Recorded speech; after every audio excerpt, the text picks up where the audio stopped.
What's up guys, Lang Whitaker here from Grind City Media, and today we're gonna make something that's probably not the first thing that comes to mind, but you gotta bag them somewhere in the back of your pantry, like everyone else across America right now. We're gonna make some beans, in this case, some peas I got at the farmer's market. They're delicious, they're so good for you, and you can eat them any meal of the day. I'm gonna make them, let's make them together. This is Cooking with Lang. Today we are making beans.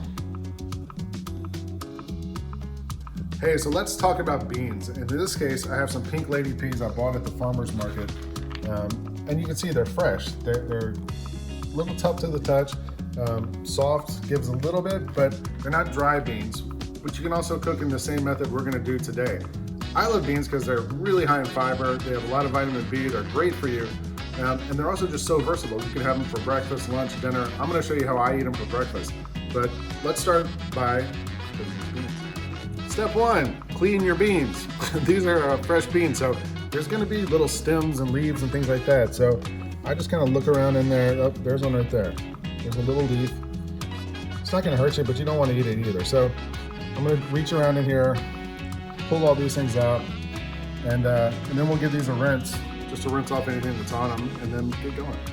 Step one in cooking these beans is we're gonna give them a little bit of flavor to kind of help them along. I've got a medium-high heat here on the saucepan. I'm gonna put in about a tablespoon of olive oil. And then this is just one small Vidalia onion that I diced up relatively finely. And I'm gonna let this cook for about 5 minutes. Just wanna put a little bit of color on these guys, let them get kind of translucent, and then we'll go in with the beans. Just rinse my beans, and the onions gotten a little soft, so why pink lady peas? To me, they're my favorite peas. They come out middle, late summer. They're only around for a month or so, but in the South, they're a delicacy. They're sweet, they're tiny, have a great little texture to them. You can cook so many different types. There's purple hull peas, black-eyed peas, kidney beans, red beans, cannellini. There's all sorts of different beans you can use. Pretty much the same method works on all of them. Even dry beans that they say you have to soak them overnight, you don't. You just have to cook them a little bit longer.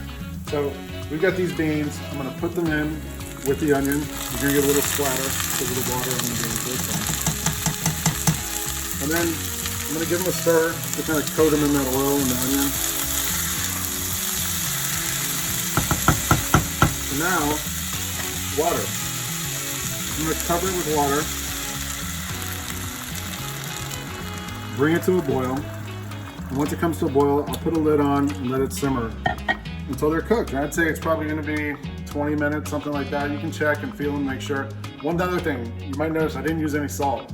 I always season my beans at the end. I read somewhere one time that if you season them early on, the salt messes with the walls of the beans, makes them mushy, things like that, so it doesn't hurt. At the end of the day, we're gonna salt it at the end, and we're gonna have some amazing food. The beans are done. There's a little bit of liquid left in there, you can see. I drained out most of it.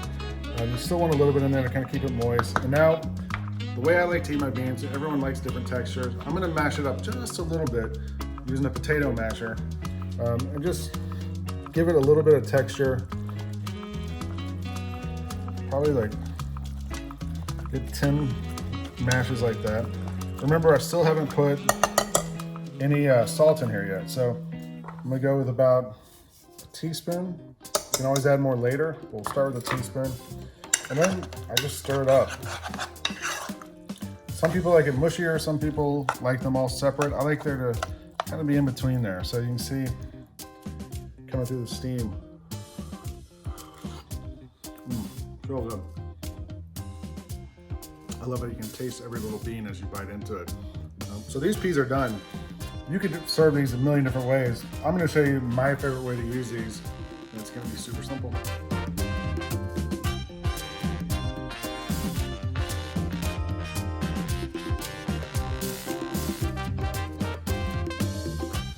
How do we transform these beans into a full meal? The lovely egg. We're gonna fry a couple of eggs. I'll show you how to do this super easy, super quick. I always crack them into a bowl first, just in case you get a little shell going on. But I'm gonna put 2 eggs in here. I'm gonna use a hot skillet and some olive oil and make the perfect topping for these beans. How do you make the perfect crispy egg? There's a million ways. Here's the way I do it, especially if you want like kind of a runny yolk, which is the best part. Hot pan, this thing's been sitting here on almost high heat. I'm gonna go in with some olive oil. You can see immediately how hot the pan is because it starts to shimmer. I've got these 2 eggs. I'm gonna gently put them in here and they're gonna go a little crazy, I hope. Perfect. Now, on top of these eggs, pinch of salt, a little black pepper. And that's it. I'm gonna leave them alone for the next minute. I think that's all it's gonna take. If you want your yolk cooked through a little more, you can put a lid on there and let the residual heat cook it through, but this is hot. This is cooking. You just watch for this white part around here to kind of get solid and cooked through, and then you're done. So let's let it go. Okay, our eggs are done. The one thing I'm gonna do is use my spatula here to cut them into 2. And I don't want to get the yolk open right now, but I might have just done it. So you can live with it. You can see how crispy it is around the sides. It's gonna be awesome. Let's go put it on our toast right now.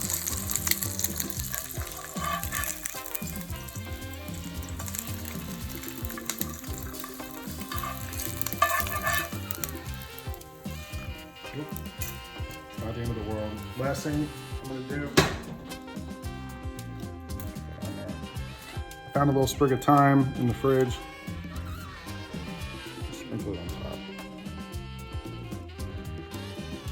We're ready to eat. Time to eat, and we turned those little tiny peas into an amazing hearty lunch. You can have this for dinner too. So I'm gonna take a bite, and hopefully I get runny yolk, got the bread. It's gonna be great.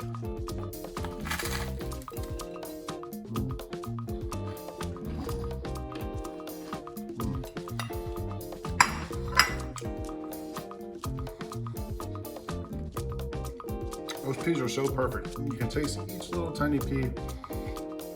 It's got a little bit of mush to it, a little bit of snap to it when you bite through each one. You get a little salt. Egg gives it the creaminess, the crispiness around the sides, and then the bread is the best we get in there. Look, you don't have to have a huge meal every single night. Sometimes things like this, a little lighter, fresher, are the best thing you can do. I love making peas, I love eating beans. You can do it too. This is Cooking with Lang. Let's do it.